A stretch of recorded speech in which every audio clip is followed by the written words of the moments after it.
এসব কি করেছিস তুই? তোকে আজকের দিনে এসব বাধাতে হলো? বড্ড বেশি স্বাধীনতা দেওয়া হয়েছে তো, তাই জন্য সাপের 5 পা দেখেছিস না তোরা? তুই ভালো করে জানতিস যে আজকে তাড়াতাড়ি বাড়ি ফিরতে হবে। কতটা জরুরি তোর আজকে তাড়াতাড়ি বাড়ি ফেরা? না আমি তোকে তো বারবার বলেছিলাম তাড়াতাড়ি ফিরতে, তারপরে তোরা দুজনে। আমি ভেবেছিলাম এগুলো একটু অপেক্ষা করলে কমে যাবে। কমে যাবে? সারা রাত্রিরে যদি না কমতো তাহলে তুই সারা রাত বাড়ির বাইরেই থাকতিস? না না সত্যি তোর বোধ বুদ্ধি হবে না নাকি রে? ওকে কেন বকাবকি করছো বৌদি? ও না হয় বাড়িতে ফিরতে দেরি করেছে, কিন্তু রুদ্রতার ছেলে কথা দিয়েও তো এলো না। তোমার ভাইজির কপাল ভালো যে ও আসেনি, এলে আমাদের মান সম্মান ধুলোয় মিশে যেত। কিন্তু ছোটবাবু, বড়বাবুর সাথে তো রুদ্রবাবুর কথা হয়েছিল, উনি তো বলেছিলেন যে ছেলে এসেছে।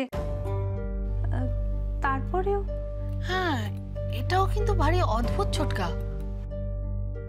ওই ছেলেটি মৌনিগ্রামে এসছে, কিন্তু আমাদের বাড়ি অব্দি এলো না। আচ্ছা কোনো বিপদ আপদ হলো না তো? বৌদি এখানে আবার বিপদ আপদ করতে বলো তো। না বৌদি তুমি অকারণে বড্ড বেশি টেনশন করো। আচ্ছা ঠিক আছে, আমি দাদাকে বলে দিচ্ছি ফোনে একটা খবর নিয়ে নিতে, ব্যাস হয়ে গেল। সুধীর ফোনে জানালো যে অর্জুনরা ওখানে যায়নি।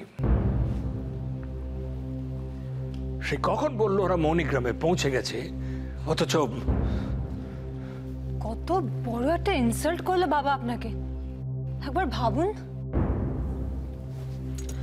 বললো আপনার কথা মতো মেয়ে দেখতে যাবে, এদিকে গেলই না।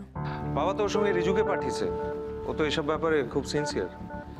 আকাশ, তোমার ভাই বাবার কথাই প্রথমে পাত্তা দেয়নি, রিজুর কথা কি শুনবে? না মানে ওর হয়তো বাড়ি অব্দি গিয়ে মনে হচ্ছে যে ভেতরে ঢোকার দরকারই নেই, তাই যায়নি। না মানে এমনও তো হতে পারে যে ওরা ওখানে কোনো বিপদে পড়েছে। আমি কিন্তু দুপুর থেকে দুজনকেই সমানে ফোন করে যাচ্ছি, দুজনের কেউই ফোন তুলছে না। তাহলে তো সত্যি চিন্তার কারণ। আকাশ, এটা বাবার জন্য প্রেস্টিজ ইস্যু।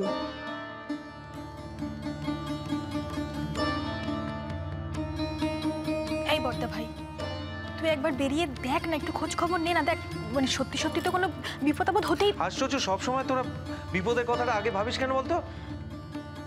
না মানে এমনও তো হতে পারে যে আসলে সবার তো খারাপটাই মাথায় আসে না আগে। মা প্লিজ কিছু মনে করবে না,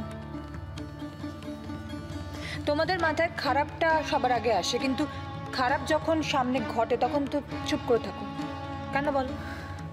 অর্জুন তো বাচ্চা ছিল না, হ্যাঁ? অর্জুনের লাইকিংসগুলো ভীষণ স্ট্রং, আর তাছাড়া এতদিন বিদেশে কাটিয়ে এসেছে, ওর ওপরে তো বিয়ের ব্যাপারটা জোর করে চাপিয়ে দেওয়াটা উচিত হয়নি।